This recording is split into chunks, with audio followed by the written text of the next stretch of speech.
बिस्मिल्लाहिर्रहमानिर्रहीम। अस्सलाम वालेकुम नाज़रीन, आप यूट्यूब चैनल देख रहे हैं। मैं इमरान खान हूँ। सबसे पहले जंग की सूरत हाल, आज जो लड़ाई लगी हुई है ख़ित्ते में मशरिक़ वस्ता में ईरान, अमेरिका और इसराइल के बीच में, इसमें पहले मैं बताता हूँ कि ईरान ने क्या किया, फिर आपको बताता हूँ कि इसराइल और अमेरिका ने क्या किया। ईरान ने 2-3 बड़े टारगेट मज़ीद अचीव किए हैं। नंबर 1 तो मैंने आपको पहले बताया था कि वो कन्फर्मेशन भी आ गई खबर की कि सऊदी अरब के शहर रियाद में दारुल हुकूमत है, वहाँ पे ईरान ने अटैक किया अमेरिकन एम्बेसी के ऊपर और कामयाब हमला किया। उसमें अमेरिका का काफ़ी नुकसान हुआ। उसके बाद सऊदी अरब में ये CIA का ऑफिस है जहाँ से CIA ऑपरेट करती है और यहाँ से वो अपनी कम्युनिकेशन, अपनी इंटेलिजेंस, उसकी शेयरिंग, ये बहुत सारा काम यहाँ से करते हैं। तो इसके ऊपर भी हमला किया ईरान ने और कामयाब हमला किया है। और ये तो सऊदी अरब के अंदर 2 बड़े टारगेट अचीव किए। इसके अलावा एक जो रडार है अमेरिका का इस रीजन में, उसके बारे में ख़बर आ रही है कोई $1 अरब से ज़्यादा कीमत का वो रडार है और वो पूरे रीजन में आगाह करता है अमेरिका को और अमेरिका के इत्तहादियों को कि किस किस्म का हमला कहाँ से लॉन्च होने वाला है। उसको भी ईरान ने जुज़वी तौर पे तबाह कर दिया है, लिहाजा वो अब फंक्शनल नहीं है। UAE के अंदर यानी दुबई में कॉन्सुलेट है अमेरिका की, उसके ऊपर ईरान ने एक ड्रोन के साथ अटैक किया है और इसकी बिल्डिंग के अंदर भी तबाही हुई है। वहाँ पे आग भड़क उठी है और लोग वहाँ से फुटेज बना के डाल रहे थे। तो इसराइल के ऊपर लगातार हमले ईरान के चल रहे हैं। वो एक के बाद एक वेव मारता है और मिसाइलों की बारिश उन्होंने की हुई है। वो रोज़ाना सैकड़ों मिसाइल और ड्रोन्स जो है वो इसराइल भेजना नहीं भूलता। इसराइल के वो शहर जिनके बारे में हमेशा से कहा जाता था कि आयरन डोम लगा हुआ है, अमेरिकन पैट्रियट सिस्टम काम कर रहा है, तो इसराइल के ऊपर कोई भी हमला कामयाब नहीं हो सकता। तो वो कामयाबी होती हुई दिखाई दे रही है। लोग वीडियो बनाते हैं क्योंकि अमेरिका के और इसराइल के दिफाई निज़ाम को थका कर रख दिया ईरान ने। ये इन्होंने कैसे किया, इसके ऊपर हमने एक अलग वीलॉग करना है। मैं एक वीलॉग कर रहा हूँ कि ईरान ने अपना पूरा का पूरा मिसाइल्स का स्ट्रक्चर क्यों बनाया, ईरान ने एयरफोर्स क्यों नहीं तैयार की, ईरान ने बाकी महाज़ों के ऊपर इतना काम क्यों नहीं किया, उसने मिसाइलों पे, ड्रोन्स पे, इन चीज़ों पे तवज्जो क्यों दी और उसकी हिकमत अमली क्यों कामयाब है। इसके पीछे बड़े बड़े हीरोज़ कौन थे जिन्होंने ईरान के लिए ये काम किया, जो ईरान के लिए हीरोज़ हैं। इस पर एक अलग वीलॉग करेंगे, बड़ी तफसीलात हम इकट्ठी कर रहे हैं, आपके सामने रखेंगे। अब इसराइल के ऊपर लगातार हमले हो रहे हैं। इसराइल की जो अहम तरीन बिल्डिंग्स हैं, उनके जो सरकारी दफातर हैं, वो सारे खाली हैं और उनको ईरान एक एक करके तबाह कर रहा है। और ये इंफ्रास्ट्रक्चर का एक बहुत बड़ा नुकसान है जो इसराइल को होने जा रहा है। इसराइल की बहुत सारी ऐसी साइट्स जहाँ उन्होंने बहुत इन्वेस्टमेंट की है, उनको भी ईरान तबाह कर रहा है, जबकि रोकने का खर्चा बहुत ज़्यादा है। ईरान के मिसाइल को जब रोका जाता है तो उसका खर्चा बहुत ज़्यादा है। ईरान के ड्रोन को जब रोका जाता है तो उसका खर्चा बहुत ज़्यादा है। इसराइली शहरियों की हालत इस वक्त ये है कि वो बंकर्स के अंदर चले गए हैं, तहखानों के अंदर उनको भिजवा दिया गया है। कुछ लोगों ने अपने प्राइवेट बनाए हुए थे, वो वहाँ चले गए। कुछ जो सरकार ने बनाए हुए हैं बहुत बड़े बड़े बंकर्स, वो वहाँ चले गए हैं तहखानों में। अब वो वहाँ पर जहनी मरीज़ बनना शुरू हो गए हैं। वहाँ से इतलात ये आ रही हैं कि लोग उकता गए हैं जंग से, जिस तरह के धमाके हो रहे हैं और जैसी तबाही की खबरें इन बंकर्स के अंदर पहुँच रही हैं। यानी अगर बाहर तबाही ना हो रही होती और इसराइल कामयाबी के साथ तमाम मिसाइलों को और ड्रोन्स को रोक रहा होता, अमेरिका उसकी मदद कर रहा होता, तो सूरत हाल कुछ और होती। देखिए ना, अब अमेरिकी इस खित्ते से जान बचाकर भाग रहे हैं। 10,000 अमेरिकी खलीजी ममालिक से और इसराइल से निकलकर वापस जा चुके हैं अब तक की इतला के मुताबिक। और जो फ्लाइट दस्तयाब होती है, जैसे भी मिलती है, अमेरिकन वहाँ से फ़ौरन निकलते हैं। और ये अमेरिका की सरकारी पॉलिसी है कि निकलो यहाँ से जाने बचा के। तो इसराइली ये सोच रहे हैं कि हमने तो उनको लड़ने के लिए बुलाया था, वो अपनी जानें बचा के वहाँ से निकल रहे हैं और हम यहाँ पे बंकर्स के अंदर, ज़मीन के अंदर नीचे बैठे हुए हैं। तो अब ख़तरा और खौफ बढ़ता जा रहा है इसराइल के लिए, जबकि ईरान ने अभी तक अपने वो हथियार इस्तेमाल नहीं किए जो उनके बहुत ख़तरनाक हथियार कहलाते हैं। मिसाल के तौर पर ईरान की वजारत दिफा का एक स्टेटमेंट आया। उन्होंने कहा कि हमने अभी तक अपने जदीद तरीन हथियार इस्तेमाल नहीं किए। हम जंग के आगाज़ पर अपने तमाम जदीद हथियारों और आलात को इस्तेमाल करने का इरादा नहीं रखते। ये जनाब कहा उन्होंने। एक और बड़ा ख़तरा जो है वो पैदा हो गया कि कहीं यहाँ पे एटमी लड़ाई ना हो जाए, क्योंकि अमरीकी तज्ज़ियाकार बहुत खौफनाक सिचुएशन बता रहे हैं अमेरिका के हवाले से। तो पहले हम बात कर रहे थे जो इसराइली अवाम है, जिन लोगों को घुसा दिया है नीचे बंकर्स के अंदर, वो ज़हनी मरीज़ बन रहे हैं, तनाव का शिकार हो रहे हैं और एक फोबिया का शिकार हो रहे हैं। जबकि ईरान के शहरी सड़कों पे हैं और वो शहादत की तमन्ना लेकर आ गए। क्योंकि सबसे बड़ा ईरान का जो नंबर 1 शहरी था वो आयतुल्ला खामनाई थे। उन्होंने शहादत को गले लगा लिया जानते बूझते हुए, और ये वेस्टर्न मीडिया ने रिपोर्ट किया कि उनके पास ये ऑप्शन था कि वो अपनी जान बचा सकते थे। लेकिन मैंने जैसे आपको पहले कहा था कि खामनेई ये जानते थे कि अब उनकी ज़िंदगी से ज़्यादा उनकी शहादत ईरान के काम आएगी, तो वो शहीद हो गए। अब ईरान के अंदर हर बंदा शहीद होना चाहता है। और दूसरा जो एक बहुत बड़ा मसला हो गया, 167 बच्चियाँ 12 साल तक की उम्र की, ये 7 साल से 12 साल तक की उम्र की बच्चियाँ हैं। वॉलीबॉल की 3 टीमें खवातीन की वो भी शहीद हो गई हमले के पहले ही दिन। 40 के करीब खवातीन थीं, लड़कियां थीं। तो ये बहुत बड़े पैमाने पर तबाही फैली है। अभी भी 60 बच्चियां अस्पतालों में दाखिल हैं, जिनमें बहुत सारों की जान खतरे में है। इस किस्म का वाकया अगर दुनिया में कहीं भी होता या कोई भी कर देता तो दुनिया की नंबर 1 टॉप खबर बनता और सालों तक इसको डिस्कस किया जाता। 167 छोटी बच्चियां ईरान ने एक साथ दफनाई हैं। इतना बड़ा वॉर क्राइम आज तक हमने जो तारीख है, दस्तयाब तारीख, उसके अंदर यहाँ नहीं सुना हमने, जो जदीद दुनिया के अंदर अभी अमेरिका ने और इसराइल ने कर दिया है। उसके बाद ईरानियों का सोचने का तरीका ही बदल गया। वो रजीम चेंज ऑपरेशन, वो हुकूमत की मुखालफत, वो सारी चीज़ें चली गई। लोगों ने कहा हम आपस में लड़ते रहें, जो मर्जी करते रहें, हमारे दुश्मन वो हैं जिन्होंने हमारी बच्चियां मार दी। इससे एक बहुत बड़ी तब्दीली आई और ये एक बहुत बड़ी गलती है। और जो खामनेई शहीद ने किया, उसके बाद तो सूरत हाल बिल्कुल ही एक तरफा हो गई है। अब वहाँ पे लोग मौत से डरते नहीं हैं। इसराइल के लिए ये प्रॉब्लम है, उनके शहरी जो हैं वो फोबिया का शिकार हो रहे हैं, अमेरिकन खित्ते से अपनी जानें बचाकर भाग रहे हैं। दूसरी तरफ ईरान के ऊपर लगातार अटैक्स हो रहे हैं, बार बार अमेरिकन अटैक कर रहे हैं। और जो सुप्रीम लीडर का इंतखाब करने वाली कमेटी थी, उसने जिस बिल्डिंग में इकट्ठे होकर ये इंतखाब करना था, उस बिल्डिंग के ऊपर अटैक किया गया। नुकसानात के बारे में अभी तफसीलात नहीं आई, लेकिन ये दावा किया गया कि वहाँ कई लोग शहीद हुए हैं। लेकिन अभी कुछ इतलात आ रही हैं कि कंफर्मेशन इसकी आ जाएगी, लेकिन बहुत सारे मीडिया ने इसको रिपोर्ट कर भी दिया है और तकरीबन कंफर्म हो गया है कि नए सुप्रीम लीडर मुंतखब हो गए हैं ईरान के। अबूरी लीडर थे, इससे पहले मैंने आपको बताया था, एक आए थे। तो जो नए सुप्रीम लीडर मुंतखब हुए हैं वो आयतुल्लाह खामनेई के साहबजादे मुंतखब हुए हैं। इनका नाम है जी मुज्तबा खामनेई। अब इनके बारे में 4 चीज़ें मैं आपको आज बता देता हूँ, फिर तफसील से हम बाद में बात करते रहेंगे। 56 साल इनकी उम्र है। ये आयतुल्लाह खामनेई के दूसरे बड़े बेटे हैं और पासदाराने इनकलाब से इनका बहुत गहरा ताल्लुक़ है। और ये अपने वालिद की तरह, इनके जो अकायद हैं वो उसी तरह के हैं। और चौथी चीज़ ये है कि इनके बीवी और बच्चों के बारे में भी कंफर्मेशन नहीं आ रही। कुछ इतलात ये है कि इनकी अहलिया ज़हरा हद्दाद और इनके बच्चे शायद उस हमले में शहीद हो गए जहाँ पे आयतुल्लाह खामनेई शहीद हुए थे। अभी इसके बारे में पूरी तरह से कंफर्मेशन नहीं है, ये आने वाले दिन में आपको पता चल जाएगी। अब अमेरिका और इसराइल हमला तो कर रहे हैं ईरान के ऊपर, लेकिन उनके लिए बड़ा प्रॉब्लम यह है कि वो साइट्स किधर हैं जहाँ पे ये मिसाइल पड़े हुए हैं या तैयार हो रहे हैं। ईरान ने बहुत बड़े पैमाने पर मिसाइल तैयार करके छुपाए हुए हैं, किसी को भी इस बात का अंदाज़ा नहीं है। ईरान के पास जो लॉन्चर्स हैं वो मूवेबल हैं, यानी वो व्हीकल्स के ऊपर मूव करते हैं कि कभी किसी इलाके से लॉन्च करते हैं, कभी किसी इलाके से लॉन्च करते हैं, कभी किसी और एरिया से जाके लॉन्च कर देते हैं। तो जिस एरिया से लॉन्च होता है वो एरिया तो आइडेंटिफाई हो जाता है, लेकिन वो एरिया वहाँ से बहुत दूर होता है या किसी दूसरे मुकाम पे होता है जहाँ पे एक्चुअली ये मिसाइल बनाए जा रहे हैं या स्टोर किए हैं। तो अमेरिका उन साइट्स को ढूंढ नहीं पा रहा, और अगर ढूंढ भी ले तो वो ज़मीन के अंदर 500 मीटर तक गहराई में है। अमेरिका की जो मैक्सिमम कैपेसिटी है, जो दुनिया के बेहतरीन दस्तयाब बम है, जिन्हें अगर ड्रॉप किया जाए तो वो ज़मीन की गहराई तक जाके हमला कर सकते हैं, वो 200-300 मीटर है।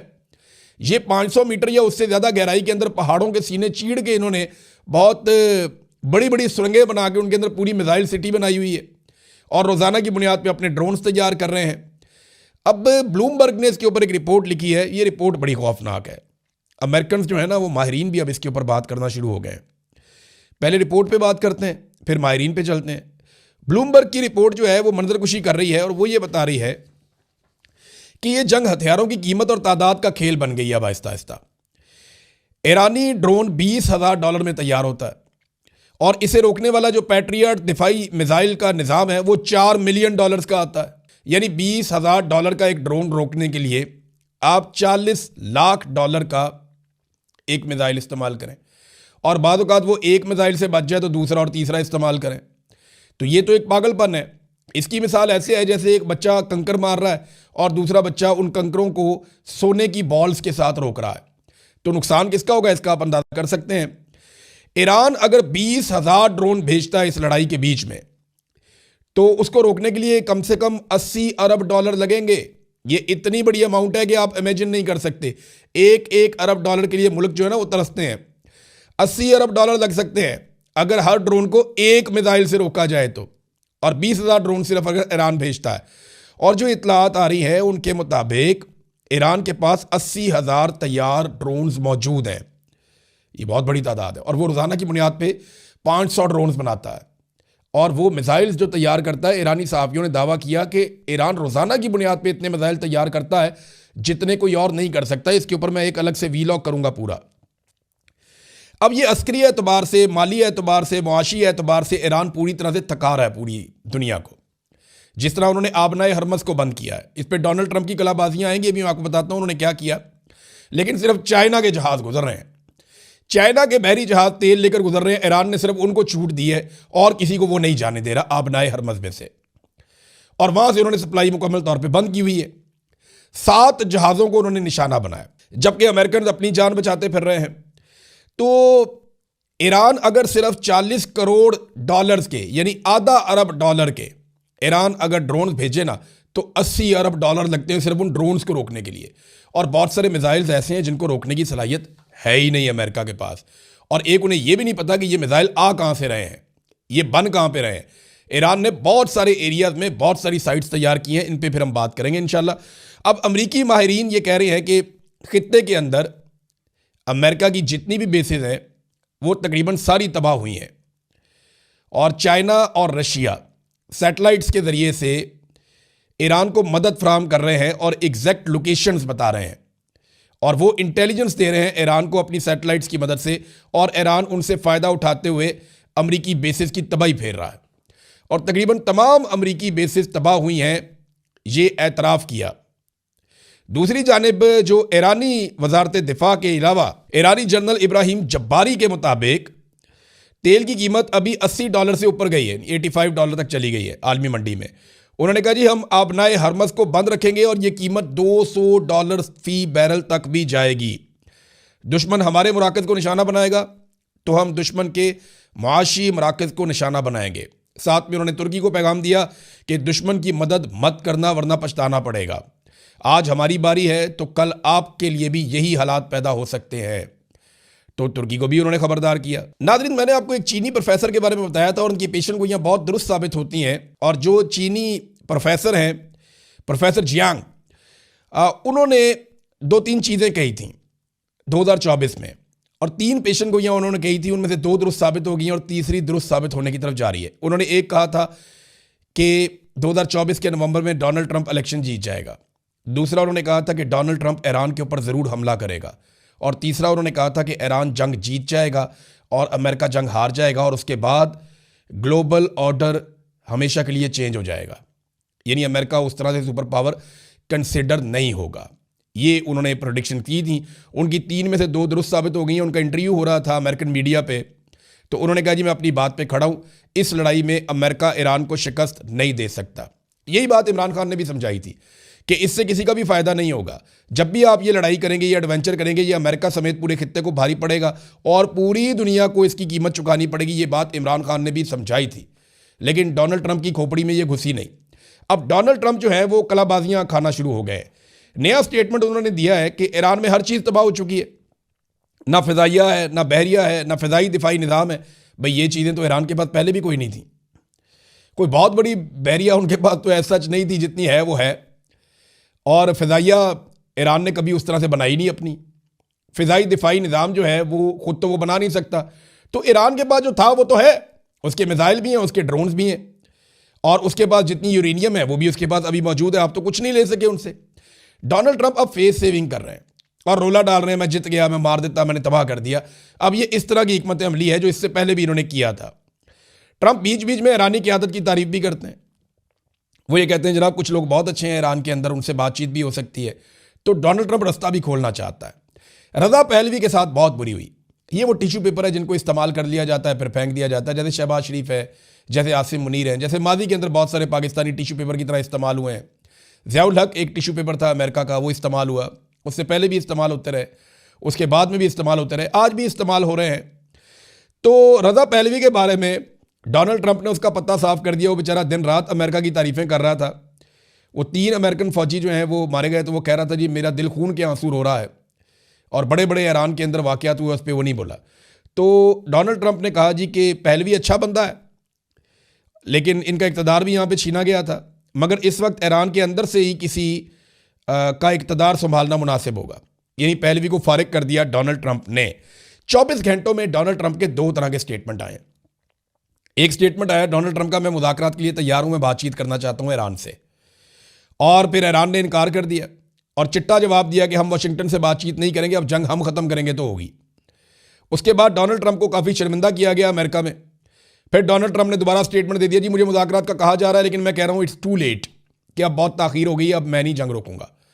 तो आप अंदाज़ा करें कि डोनाल्ड ट्रंप की इस वक्त क्या सूरत हाल है। हवाइयाँ उड़ी हुई हैं और समझ नहीं आ रही कि दाएं जाएं या बाएं जाएं, और चीज़ें उनके कंट्रोल से बाहर निकल रही हैं। एक और चीज़ नाज़रीन मैं डोनाल्ड ट्रंप की आपके साथ शेयर करता हूं। डोनाल्ड ट्रंप ने कहा कि effective immediately I have ordered the United State Development Finance Corporation DFC to provide at a very reasonable price political risk insurance and guarantees for the financial security of all maritime trade, especially energy traveling through the Gulf. This will be available to all shipping lines.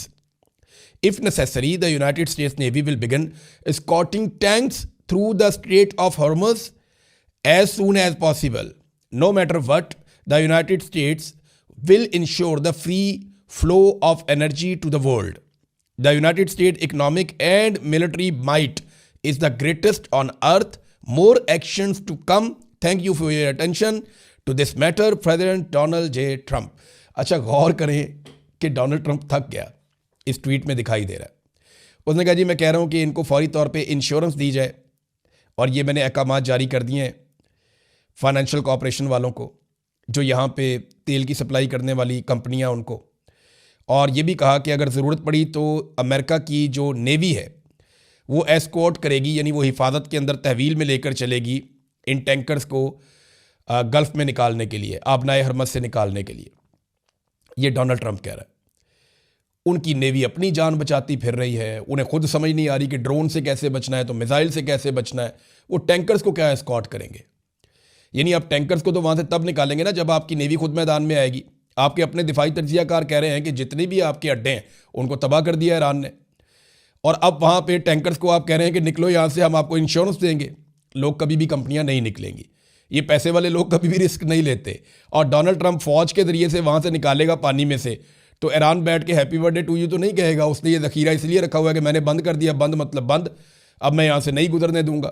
तो वो तो American ship जो Iran की range से बाहर जा रहे थे, अगर आप उनको वापस लेकर आएंगे तो ईरान दोबारा उनके ऊपर अटैक करेगा, और ये अब कोई ढकी छुपी बात नहीं है। ईरान का झाका खुल गया, वो अब मारेगा। नाज़रीन, एक खतरा और पैदा हो गया, और वो खतरा है कि खुदा न खास्ता कोई ये मामला न्यूक्लियर वॉर की तरफ तो नहीं जा सकता। इसमें रशिया ने एक वार्निंग जारी की है।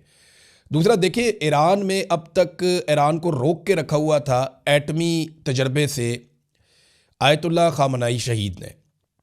उनकी शहादत के बाद अमेरिका में बहुत सारे लोग कह रहे हैं कि अब आपने ये रुकावट दूर कर दी है। ईरान के पास अफसूदा यूरेनियम मौजूद है, और अगर वो कोशिश करता है तो वो एटमी तजर्बा कर सकता है। उसके बाद ताकत का तवाज़ुन जो है वो किसी और तरफ चला जाएगा। फिर तो आप ईरान के साथ वो नहीं कर सकेंगे, फिर इसराइल की भी हवा निकल जाएगी और अमेरिका को पीछे हटना पड़ेगा, और सारे ममालिक ईरान को किसी और एंगल से देखना शुरू हो जाएंगे। तो क्या ईरान ऐसा कर सकता है? अब कुछ इत्तलात आ रही हैं कि इसका काफ़ी इम्कान है, और अमेरिका को इस बात का डर है, और इसराइल को भी, कि ईरान एटमी तजर्बा कर सकता है। दूसरी खबर एक ये आई है कि इसराइल ने ईरान का न्यूक्लियर प्लांट है नतंज, उसके ऊपर अटैक किया है और वहाँ पे जुज़वी तौर पे नुकसान पहुँचाया। ईरान ने फौरी तौर पे IAEA को बताया। ये बैनुल अक़वामी एजेंसी है जो एटॉमिक एसेट्स के बारे में सारी मालूमात आपको इनको देनी होती हैं, तो उनको फ़ौरन आगाह किया कि इससे ताबकारी फैल सकती है। और साथ ही साथ जो है वो रशिया ने भी खबरदार किया कि बूशहर न्यूक्लियर के हवाले से मॉस्को यानी रूस ने भी खबरदार किया है कि अगर ताबकारी फैली तो बहुत बड़ी मुसीबत खड़ी हो जाएगी, और ये एटमी हमले से मिलती जुलती कार्रवाई भी हो सकती है। तो नाज़रीन, ये जंग ना ऐसे ख़तरात की तरफ बढ़ रही है जिससे पूरा रीजन मुतासर हो सकता है। डोनाल्ड ट्रंप ने दुनिया को लाकर वहाँ खड़ा कर दिया जहाँ से अब दुनिया ना आगे बढ़ती है ना पीछे हटती है। अमेरिका को शिकस्त तस्लीम करनी पड़ेगी, इसी के अंदर सबकी जीत होगी। और अगर अमेरिका जीतने की जिद करता है यहाँ पे कि हर हाल में हमने यहाँ से जीत कर निकलना है, तो ईरान के पास तो और कुछ भी नहीं है। वो तो कहते हैं हम तो डूबे हैं, तुमको भी ले डूबेंगे। वो तो इस फार्मूले पे आ गया। ये तो तुर्की के वजीर खारजा ने भी कह दिया कि ईरान अब इस स्टेट ऑफ माइंड में आ गया है कि वो ये कहता है कि हम अगर गए तो फिर सब गए, वो सबको लेके डूब जाएगा। लिहाजा अब अमेरिका के पास पीछे हटने के अलावा कोई चारा नहीं है। क्या ईरान ये रास्ता देगा? ये सवालात हैं, हम इन पे बात करते रहेंगे। अब तक के लिए इतने, अपना ख्याल रखिएगा, अपने इस चैनल का भी। अल्लाह हाफिज़।